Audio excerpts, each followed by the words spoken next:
Okay, so welcome back to this next video in which we are discussing quotient groups. Okay, so we've now been through the construction of a quotient group, G over N, where G is some arbitrary group and N is some arbitrary normal subgroup of that group, capital G.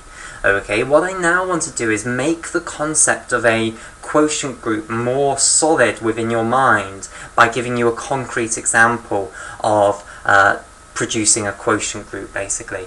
Okay, so the first thing then that I need to tell you is what group am I actually going to be working with? What is my capital G going to be? Okay, so my capital G is going to be a group that we have used many times before in this playlist on group theory, and it's going to be the group of integers under addition. Okay, so that means the set of all integers with the composition law of addition defined on it. Okay, so I'll just draw a little picture out for this then. Okay, so our set is going to be the set of all integers, which is the set of all whole numbers. Okay, so here is our set of symbols that underlies the group then. So we'll have 0, 1, -1, 2, -2, and of course it will go on and on. 3, -3, 4, -4. Okay, so here is the set of symbols that underlies the group. Okay, but of course a set of symbols is not a group. We need a composition law defined on this. Okay, and of course in classical algebra the set of integers has usually two composition laws defined on it, addition and multiplication. We are studying group theory, so forget about multiplication for now. We only want one composition law, okay, and the composition law that we're going to use is addition, basically. Okay, so the group of integers under addition is just this set of symbols, the set of all whole numbers with this composition law of addition defined on it. Okay, and this is the normal notion of addition of integers. Okay, so we'll have a great big composition table here which will tell you how to add together any two integers from this set to get another integer. Okay, and we've seen in previous videos that this does obey the axioms of group theory. Okay, now, this isn't just any old group, however. It has a lovely property.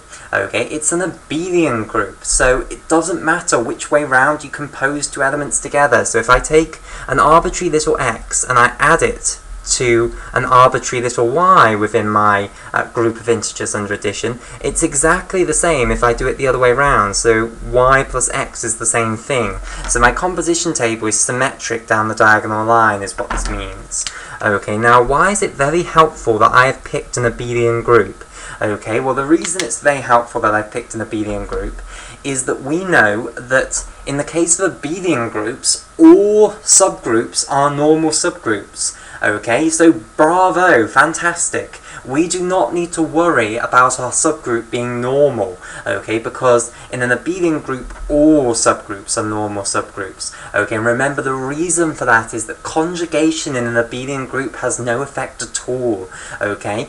So trivially, all subgroups become stable under conjugation, okay, because all elements in the subgroup are just taken onto themselves by conjugation by any element from the larger group.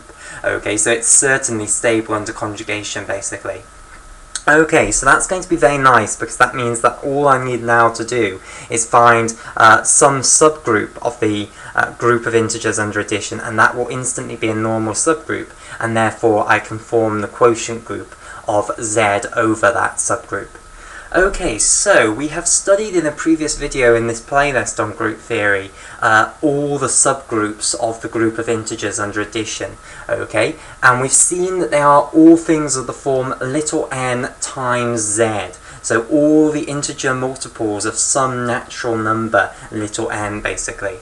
Okay, so I just need to pick one of those, and the one that I'm going to pick, just arbitrarily, is 3z, okay, and I've done this because this will mean that it's not too hard work to actually form the quotient group. It won't take too long to actually go through it, okay, but it's not totally trivial what we'll end up with. So I picked this one deliberately so that we have something that isn't trivial, but which isn't going to take me too long to actually construct it. Okay, so I wanted one that I can actually construct right in front of your face, but I didn't want it to be too trivial, and this is a good one to pick. Okay, so let me just remind you of what this actually means. So 3z, like so, means all integer multiples of 3.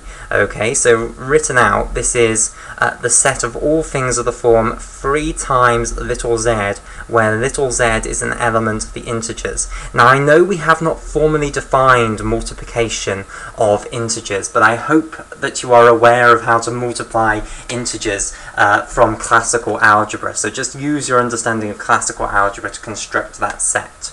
Okay, so to write it out absolutely explicitly, what you're going to do is you're going to go through all of the integers here, and you're going to multiply them by 3 and stick the answers into this set. So starting with 0 here, when you multiply 0 by 3, you end up with 0 back again. Okay, then on to 1, when you multiply 1 by 3, you get 3. Negative 1 goes to negative 3, 2 goes to 6, negative 2 goes to negative 6, and you can go on. 9, negative 9, 12, negative 12, etc. Okay, so here is the set 3z written out explicitly here. Okay, and this does form a subgroup. Okay, so with the inherited composition law on it from the larger group here, okay, this does form a subgroup. So it will obey the axioms of group theory. It'll be closed. Whenever you add two multiples of 3 together, you end up with another multiple of 3. It will have associativity from the larger group. It has an identity element within it, 0, and it does have inverses in it as well. So for instance, 3 has negative 3, 6 has negative 6, 9 has negative 9, etc. So it does form a nice subgroup. And because we're working in an abelian group, this is a normal subgroup. So, what are we going to now do? We are going to construct the quotient group z over 3z. So I'm going to divide the group of integers by this subgroup, which is the group of all multiples of 3, basically, all integer multiples of 3. And I want to see what this group actually forms. Okay, what is this group then? Z mod 3z is what we want to construct. Okay, right. So what's the first thing that we need to do when we construct a quotient group then? Okay, well the first thing we need to do is we need to partition up the larger group, which is the group of integers under addition in this case, into the cosets of the subgroup. Okay, now the best way to think about this is to draw out a picture of the group of integers under addition. Okay, and the best picture of the group of integers under addition is the number line. Okay, so I'll draw out the number line. This will help. Okay, right, so we'll have 0 at the center here. Okay, then we'll have 1 here, negative 1 here. Let me try and get it evenly spaced. 2 here, negative 2 here, 3 can go here, negative 3 can go here, 4 here, negative 4 here, 5 here, and I think I'd like it to go up to 6, so I'll just extend this out a bit. Okay, so we'll have 6 here, and then we'll stop there. Of course it will go on and on and on, and we'll have negative 6 over here. Right, so here is our set of all integers. Now let's mark on the subgroup 3z here. So we've got 0 here, okay, we've got 3 here, we've got negative 3 here, we've got 6 here, and negative 6 here, and of course it will go on and on and on, forming this one-dimensional lattice, basically. Okay, right, so now what we want to do then is construct the cosets of 3z. Okay, now because of course it's a normal subgroup, and even better, in fact, we're working in an abelian group, so we know that the left and right cosets will be exactly the same. Okay, so we'll just go for left cosets, just to have, you know, we need one way of doing it. Okay, we get the exact same result if we did it with right cosets. Okay, right, so what do we need to do? We need to pick an element that is in the group of integers under addition, but which is not in our subgroup 3z here. Okay, so we might as well go for a nice simple one, which is 1. Okay, and what we need to do then is we need to generate 1's left coset of 3z. So basically what I want to do is I want to construct 1 plus 3z. Okay, which means I want to go through all of the elements of 3z and compose them with 1. So I want to take 1 plus, let's say, little x, where little x is an element of my subgroup free z. Okay, so this might look a little bit different from the notation that I usually use for left cosets, but I've just filled in here the composition law on our group here, okay, and here is just my subgroup. Okay, so because addition is usually written like so, it makes sense to put that there. Addition isn't usually written the way that we would write multiplication. Okay, so remember the way I usually write left coset of a subgroup H under the element A is just like so, where I've put the A next to the H, which means compose A with all of the elements of H. I hope you'd agree that if I actually tried to do that, it would look very odd. Okay, so that's why we stick the composition symbol in there. Okay, it just makes it look slightly more normal. Okay, right, so what we need to go through then and do is we need to go through all of the elements of this subgroup free z and add 1 to them. Okay, well we can do this on the picture. So when we do this for 0, it will go to 1 here. Okay, when we do this for 3, it will go to 4 here. When we do this for 6, it'll go to 7 up there. When we do this for 3, it'll go to -2. When we do this for -6, it'll go to -5. And I hope you can see that this will get all of the numbers which are 1 to the right of all of the multiples of 3, basically. Okay, so here is our coset 1 plus 3z, all of the multiples of 3 with 1 added onto them. Okay, however, the subgroup 3z with this coset 1 plus 3z doesn't actually yet cover the entire group. It doesn't make up the entire group. There are still elements of the group that are outside of both of those. So now we're going to have to add another coset on. Okay, now what we need to do is pick another element of the group and generate its left coset, and you can pick whichever one you like. Okay, I'm just going to pick the most natural one, and the most natural one would be 2. Okay, so what I'm now going to do is generate the left coset of 3z under the element 2, so 2 plus 3z, and this will equal all things of the form 2 plus, let's say, little x, where little x is an element of the integer multiples of 3, our subgroup here. Okay, so I'm going to take all of the integer multiples of 3, and this time I'm going to add 2 to them. Okay, and again, of course, it doesn't matter whether you do this on the left or right. Okay, so hopefully you can understand what's going to happen here. 0 will go to where 2 is, 3 will go to where 5 is, 6 will go to where 8 is, okay, -3 will go to where -1 is, and I might just put a green dot there for where 8 is, and -6 will go to where -4 is, so this will get all of the numbers that are 2 to the right of the multiples of 3. Okay, and hopefully you can appreciate now that these 3 cosets that I've got, the normal subgroup 3z, and then these 2 cosets of it, together they completely cover this group of integers. So I have no elements now that are not in one of these, basically, now. So I've divided up my group into these 3 cosets, or these 3 equivalence classes, basically. Okay, right, so I've done that bit now. I've partitioned up my group. What was the next step in actually constructing a quotient group? Now what I needed to do is actually give these equivalence classes or cosets names. Okay, and you'll remember the way that we give them names is we take a representative and then put the bar over it.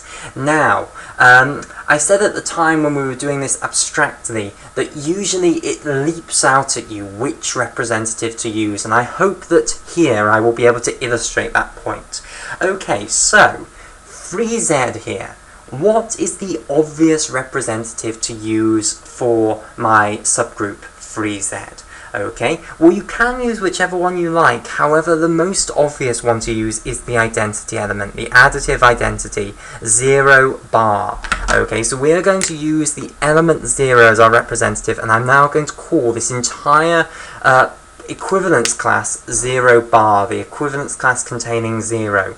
Okay, so I'll start actually constructing my set now that's going to actually form the quotient group z over 3z. Okay, and I'll start by putting in 0 bar. Okay, this symbol that's going to represent the equivalence class containing the element 0 from the original group of integers under addition. Okay, right, now I've got two more equivalence classes to name. Okay, what am I going to call this equivalence class of 1 plus 3z, the left coset of 3z under the element 1? Well, again, you can use whichever representative you like. However, there is an obvious one to use, and that's 1 itself. Okay, so I'm going to call this 1 bar, and I'll stick 1 bar into my set that's going to form the quotient group here as well. Okay, and then finally, the final coset here, or equivalence class, 2 plus 3z, the left coset of 3z under 2. Okay, again, the most obvious representative to use would be 2, so we'll call this 2 bar. Okay, and once again, I'll put that symbol now into my quotient group to be here. Okay, and that now is my set that's going to form the quotient group finished. Okay, now all I need to do is generate the composition law on here, and we know that it is going to form a group. Okay, we've already proven that it has to form a group if we can define the composition law in the way that I've shown you how to do it. Okay, so we're now very interested to see what group do we actually get here. Okay, right, so here we go. So I want to define the composition table here then. Okay, and we'll call the composition here abstract composition. Okay, so I'll put all of the elements of the group up here, so I'll give them all the columns. So here's 0 bar, here's 1 bar, here's 2 bar, and I'll also give every element of the group a row. So here's 0 bar, here's 1 bar, here's 2 bar. Okay, and once again I'll color code this. So here we are, 0 bar, then we'll have 1 bar here, okay, and then 2 bar here. Okay, so we now want to work out what the composition law is actually going to be equal to.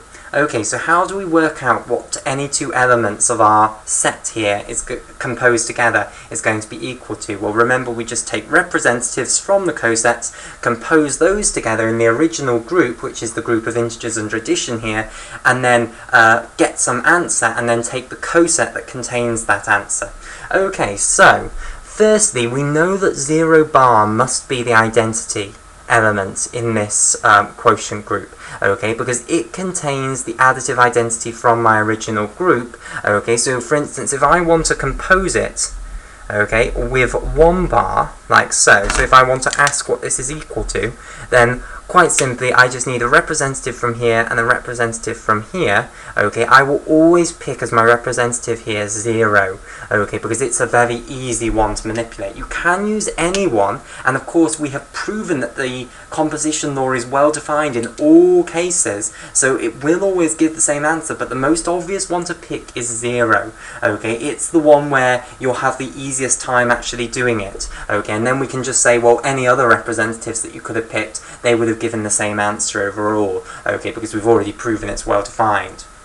But the most obvious one to choose, if you've got freedom, which you have, is 0. Okay, so what we need to then do is we need to add 0 to a representative from here. Again, the most obvious representative will be 1, and of course that will just equal 1. And then we just take the coset that contains 1, which of course is just 1 bar. Okay, so hopefully that little example there convinces you that 0 bar must be the identity here, because it contains the identity from the original group. And when we compose 0 bar with anything, we can just use the identity element from our original group as the representative, okay, which therefore shows us that 0 bar must compose with everything just to give itself back again. So let's fill in some entries here. So 0 bar composed with 0 bar must equal 0 bar. Okay, 0 bar composed with 1 bar must equal 1 bar. 0 bar composed with 2 bar must equal 2 bar. 1 bar composed with 0 bar must equal 1 bar. And 2 bar composed with 0 bar must equal 2 bar. Okay, so I've just filled in the easy bits of the composition table here. Okay, and I'll color code it in again. So now I've just got 4 more entries to fill in here. Okay, so let's go through these ones. So we want 1 bar composed with 1 bar then. Okay, so once again, all we need to do is take a representative from here, a representative from here, okay, add them together in the original group, and then take the coset that contains the answer. So we'll just take the representative 1, and from here we'll also have the representative 1. Okay, so we'll have 1 plus 1, which is equal to 2, and then we'll just take the coset that contains 2, and of course that's just 2 bar. Okay, so the answer that's going to be here is going to be 2 bar. So that's one of those entries done. Okay, next up we'll do 1 bar composed with 2 bar. Okay, again what we just need to do is take a representative from here and a representative from here. We'll take 1 and 2, we add them together, we'll get 3. Okay, and we take the coset that contains 3. Now, which coset contains 3? Okay, well, of course, that is just the same coset that contains 0. Okay, 3 is a multiple, 3 is an integer multiple of 3, of course. It's 3 times 1, so it's within the normal subgroup, basically. So it's in the same coset as 0. So the answer here is going to be 0 bar. Okay, so we'll fill in 0 bar here, and 0 bar here. Okay, so I'll colour those in red. Oh, and I should have stressed, if we do it the other way round, of course, it won't make any difference because of the fact that the group here is abelian. So if I wanted 2 bar composed with 1 bar, this entry here, okay, we'd just be doing 2 plus 1 the other way round, and that would give us the same answer. Okay, so I can put both of those in. And then finally, we want 2 bar composed with 2 bar. Okay, so again, representative from here added to a representative from here, we'll just take 2 twice. Okay, we'll add those together to get 4, and then we want the coset that contains 4. 4 is in the blue coset, which is the same coset as 1, so we get that this is 1 bar, basically. Okay, and there is the composition law on our quotient group, basically. Okay, right. Now, this group then that I've constructed, this quotient group of the group of integers divided by this subgroup 3z, the integer multiples of 3, this is actually isomorphic to the cyclic group of 3 elements. So z divided by 3z is isomorphic to C3. Okay, now the way that we can arrive at that conclusion is quite simply that this group has order 3. Okay, and we know that 3 is a prime number, and that when you have a group of prime order, there is only one isomorphism class of groups of that prime order. Okay, i.e. all groups of a prime order are isomorphic to one another. We showed that in the video on Cosets and Lagrange's theorem. Okay, so because whenever you have a group of prime order, it can have no non-trivial subgroups. The only 2 subgroups it can have are the identity subgroup and the entire group itself. Okay, now that means that when you generate the cyclic subgroup from a non-identity element, okay, it must give you the entire subgroup back again, which means that basically the entire group is the same as a cyclic subgroup generated by a non-identity element. Now we know that when you have a cyclic subgroup generated by a non-identity element, that's going to be isomorphic to a finite cyclic group. Okay, so in this case it's exactly that we know that this group of order 3 then must be isomorphic to C3 because it has a prime order. And quite simply, another way that you can see that is that if you generate the cyclic subgroup generated by the element 1 bar, okay, what will this be equal to? Well, remember, when you generate a cyclic subgroup like so, you start by putting in the identity element, so you'll put in 0 bar, then you put in the element that you're using to generate it, so you'll put in 1 bar here, okay, and then you put in powers of 1 bar, so you compose 1 bar with itself, and when we compose 1 bar with itself we get 2 bar, okay, so now you've got 2 bar in there, and then you compose 1 bar with itself 3 times, so you do 1 bar composed with 1 bar composed with 1 bar, okay, so you consider now what 1 bar composed with 1 bar composed with 1 bar is. Now of course to do that you're going to have to put in brackets, so we might as well turn this into 1 bar composed with 1 bar composed with 1 bar. The answer to this we know is 2 bar here. Okay, so we get that 1 bar composed with 1 bar composed with 1 bar is just going to equal 1 bar composed with 2 bar, Okay, and that then gives us 0 bar, so we're back at the identity element, so we've completed the cycle basically. And of course this is the entire group here. Okay, right, so effectively this is the same as the finite cyclic group C3, because 1 bar, you can express all the other elements as powers of 1 bar basically, and then the way that you compose elements together is just by adding the powers and then taking off the bit that goes over 3 in this case, or goes up to 3 or over. Okay, right, so this is in fact isomorphic to the finite cyclic group on 3 elements, C3. Okay, so there is a nice example then of how to actually construct a quotient group, and I hope that has solidified the concept in your mind. In the next video, we will now turn our attention back to homomorphisms. So in the video on homomorphisms, previously in this playlist, I promised you that we would get a more complete understanding of homomorphisms once we had studied quotient groups, and I hold true to that promise. We're now going to study the First Isomorphism Theorem, which will give us a very good understanding of what homomorphisms actually are that are not injective, basically.